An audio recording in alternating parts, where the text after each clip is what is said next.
దాయాది దేశం పాకిస్తాన్కు చైనా అధ్యక్షుడు షీ జిన్పింగ్ బిగ్ షాక్ ఇచ్చారు. ఉగ్రవాదంపై పోరులో భారత్కు అండగా ఉంటామని తేల్చి చెప్పారు.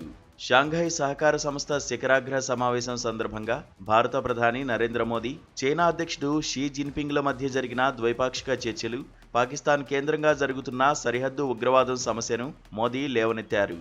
ఈ క్రమంలోనే చైనా అధ్యక్షుడు ఉగ్రవాదంపై పోరులో భారత్కు అండగా ఉంటామని తెలిపారు. చైనాలోని టియాన్జిన్ నగరంలో జరిగిన ఈ ఉన్నత స్థాయి సమావేశంలో ప్రధాని మోదీ, జిన్పింగ్లు ఇరు దేశాల మధ్య నెలకొన్న కీలక సమస్యలపై విస్తృతంగా చర్చించారు.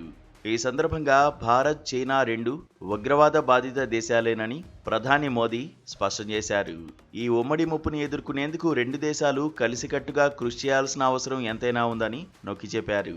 ఇందుకు జిన్పింగ్ కూడా ఓకే చెప్పారు.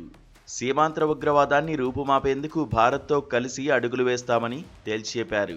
అయితే చైనా ఇప్పటివరకు పాకిస్తాన్కు అన్ని విధాలా అండగా నిలుస్తూ వస్తోంది. గతంలో ఐక్యరాజ్య సమితిలో పాక్ ఆధారిత ఉగ్రవాదులను అంతర్జాతీయ ఉగ్రవాదులుగా ప్రకటించే భారత ప్రయత్నాలను చైనా పలుమార్లు అడ్డుకుంది. ముఖ్యంగా జూన్లో జరిగిన ఎస్సీఓ సమావేశంలో కూడా పహల్గాం ఉగ్రదాడి ప్రకటనను ప్రస్తావించడానికి చైనా ఇష్టపడలేదు.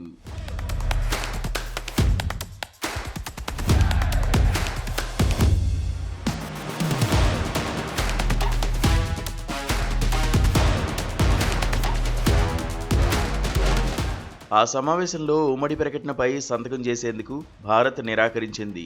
ముఖ్యంగా పహల్గాం ఉగ్రదాడికి బదులుగా పాకిస్తాన్లో బలూచిస్తాన్ ప్రజలు చేసిన తిరుగుబాటు గురించి ప్రస్తావించి పాకిస్తాన్కు చైనా మద్దతును ప్రకటించింది. కానీ ఒక్కసారి మోదీతో భేటీ అయిన తర్వాత చైనాలో చాలా మార్పు వచ్చింది. మిత్రదేశాన్ని పక్కన పెట్టేసి మరి భారత్కు చైనా మద్దతు ఇవ్వడం అందరి దృష్టిని ఆకర్షిస్తోంది. మరోవైపు ఈ శిఖరాగ్ర సదస్సులో పాకిస్తాన్ ప్రధాని షెహబాజ్ షరీఫ్ కూడా పాల్గొన్నారు.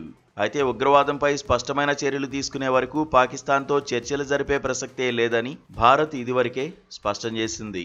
ఈ నేపథ్యంలోనే మోదీ, షరీఫ్ మధ్య ఎలాంటి ప్రత్యక్ష సంభాషణలు జరగలేదని అధికారులు ధృవీకరించారు. అలాగే ప్రధాని మోదీ, జిన్పింగ్తో చర్చల సందర్భంగా సరిహద్దుల్లో శాంతి, సామర్థ్యం నెలకొనడం ఇరు దేశాల సంబంధాలకు ఒక బీమా పాలసీ వంటిదని అభివర్ణించారు. శాంతియుత వాతావరణం నెలకొంటేనే ద్వైపాక్షిక సంబంధాలు మెరుగవుతాయని ఉద్ఘాటించారు. ఇది చైనా భారత్ సంబంధాల్లో కొత్త అధ్యాయానికి నాంది పలికినట్లేనని ఇరు దేశాధినేతలు పేర్కొన్నారు.